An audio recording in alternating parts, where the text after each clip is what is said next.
Welcome to the TAMS dashboard demo.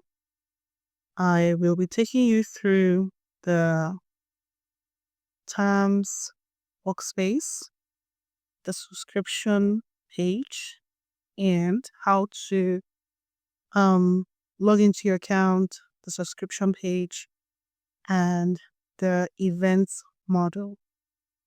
Okay, let's get right into it. Once you get into the TAMS dashboard, the TAMS homepage, you click on this button, Get Started for Free.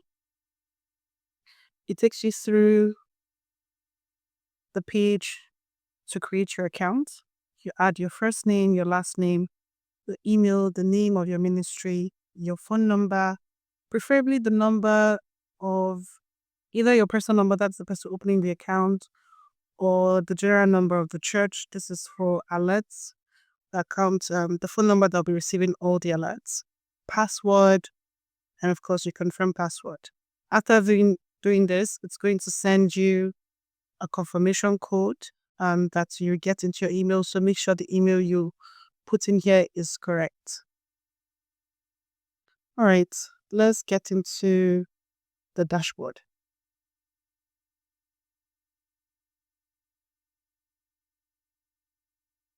So this is what it looks like the moment you log into your account. This is a dashboard. This is my church. So my church simply means the church that you as a pastor pastors. If you're a pastor that's opening the account, this is your church dashboard. So this dashboard tells you your membership size, how many men, women, children, and youth are your church. It also tells you how many events are taking place, the events that have been recorded in your calendar. It also tells you how much total inflow has come into the church for that particular month. And based on the data for the entire year, that would be your net balance.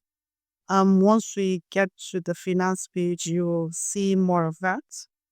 And of course, for missions, it gives you all the information around the mission activities in your church, lets you know what's going on in discipleship, and of course, communication. So today we're going to be exploring the subscription page. The subscription page is important for this first session because the moment you log into your account, the first page you're going to see is a subscription page.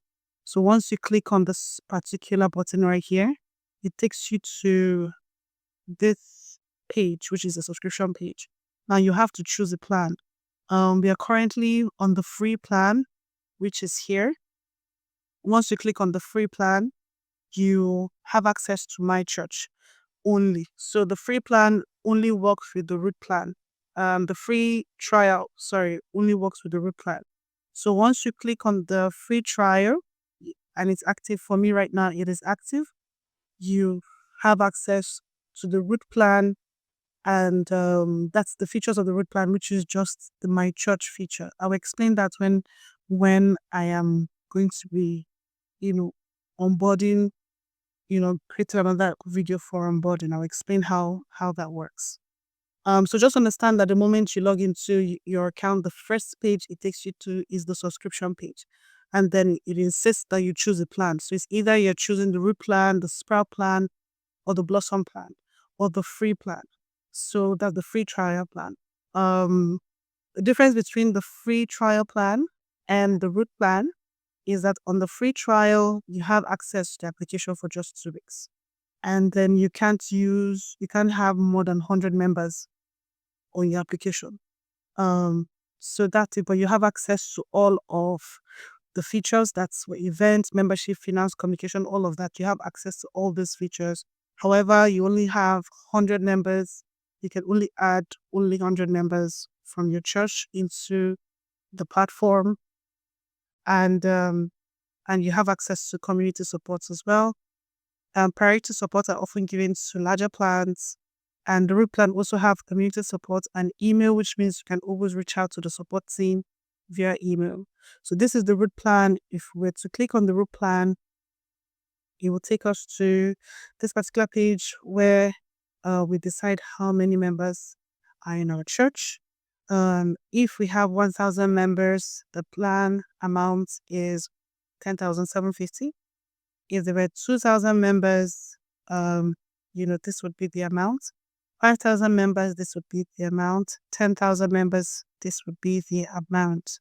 And then once you confirm and subscribe, it takes you to the pay stack page where you get to pay. Okay. So we are not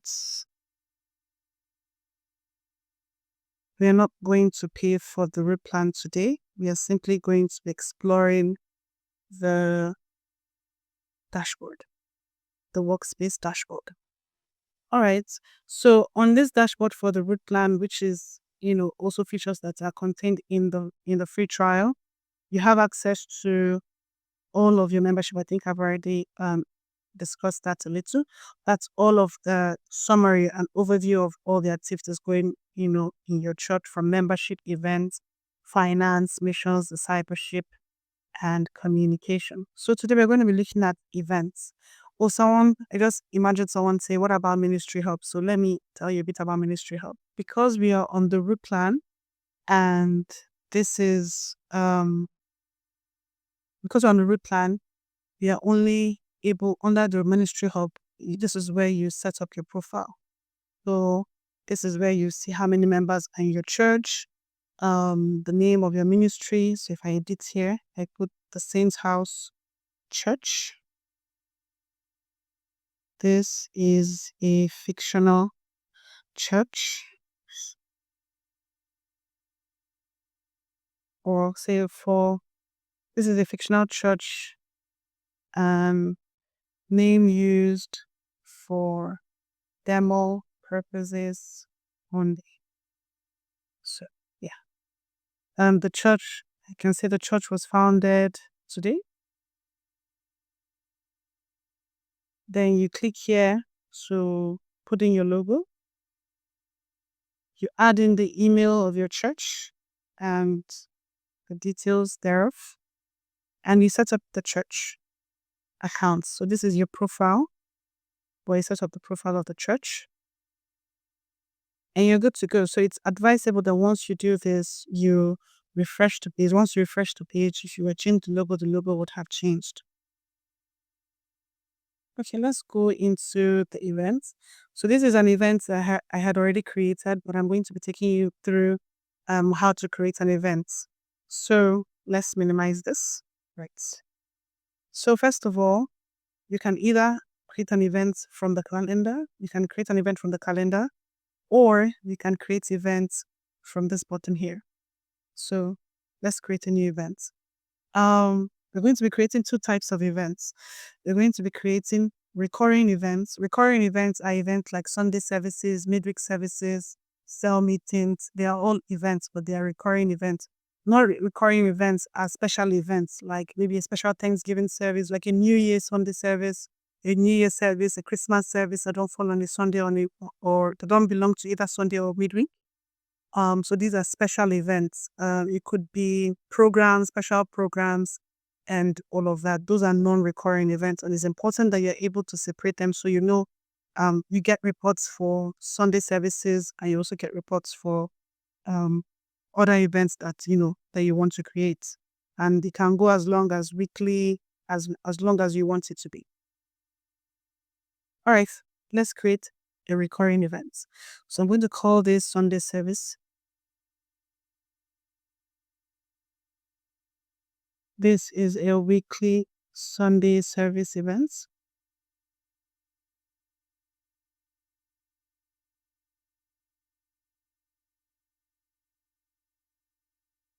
So you click here. Is it a worship service, conference, seminar, workshop, social event, youth event? So you can decide what type of event it is. If it's a Sunday service, you just click the worship service. So we can pick a color here. So let's just use blue or yellow. Or let's just stick with blue. So we use blue. Next. So this is a recurring event. It's going to be happening every week. which day of the week is going to be every Sunday. So how long will this event last for? Let's say 2040, or we can put the end of the year we are in. So 2026, the end of the year we're about to enter. And the date is, let's see the exact date for Sunday service. So we're going to be starting from this particular Sunday. So from the 13th of December, the end dates. Oh, okay. So the end dates would be, yeah, it's good for the end dates, which is fine. Exactly. So now let me explain something very important.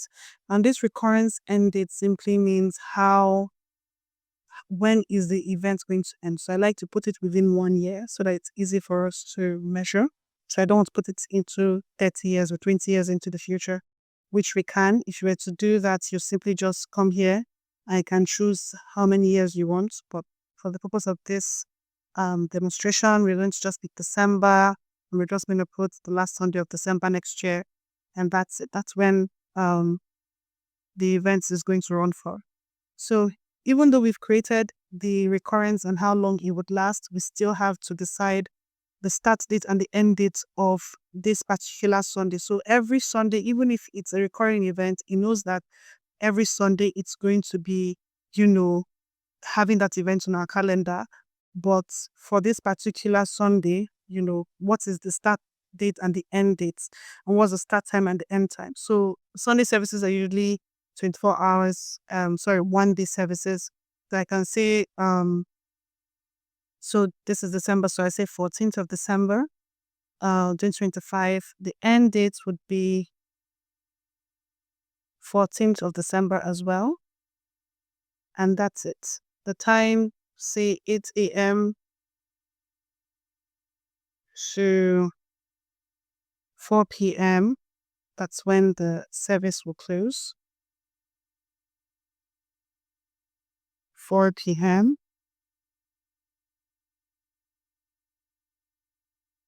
That's when, all church activities, or let's put a reasonable time, maybe 4 p.m. I think 4 p.m. is safe, depending on how our services run. So we can put a location, my church, the address, my address. So this is where you put your address, my city, my state,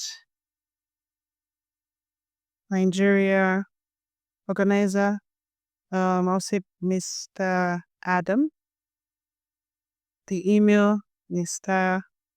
Adam's email, we'll say Adam at Gmail, just to be safe, johndoe@gmail.com.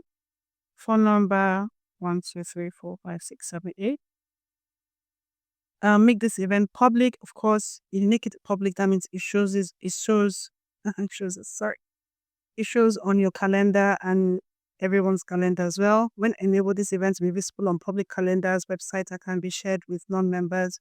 When disabled, only church members can see this event.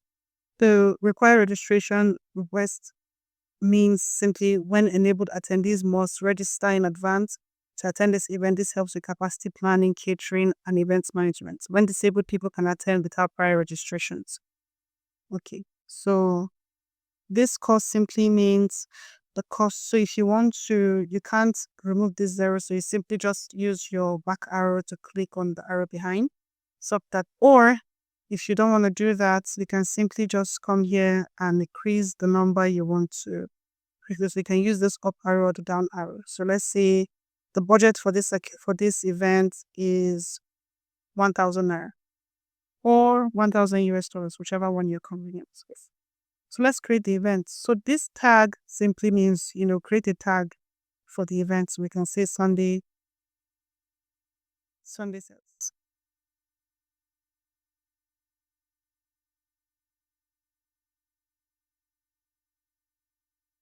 All right. So our Sunday services have been created. And then once you come to the calendar here, you can see that our Sunday service has been created. Now, you remember this is the color we chose. However, the platform has a default color. So when you see this color, just note that this event has not happened yet. And so this is the default color. Once it's on the 21st, you will see the color would have changed to the color that you chose. This just simply means that this event has not happened yet, and so it's in its default color. But this is the color we chose, and this is the color of the event on the calendar. So any events you create will always be on the calendar. Christmas party was created on the 25th of December, and so that is why you see it on the calendar as well. Another cool thing about it is that the color you chose is also the color on the on the events page. All right, so we're going to be creating another event, which is the non-recurring events. So we're going to change this and say New Year service, the New Year 2026 service. So it's a worship service. You can create a color for it. Let's say pink. Yes, let's use pink. So this color simply means a color code. So if you have a particular color in mind, maybe the color of your church or any color you want, you can simply impute this particular hex color and then it reflects on your calendar. You would definitely follow whatever, color codes and pattern are on the RGB feature, and then you'll see the color on your calendar. So this is a yearly event.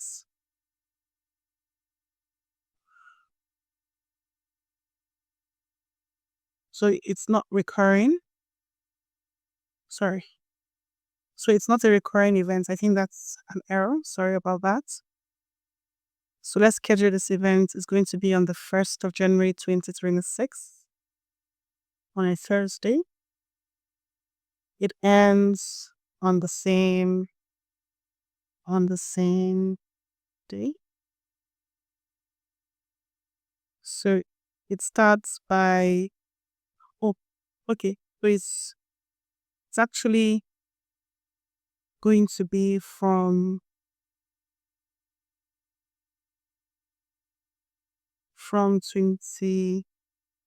December 31st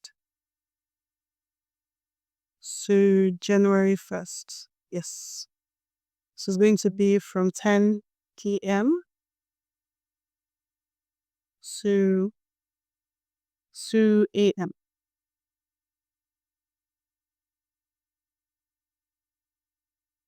My chart. So it already has your information on your page.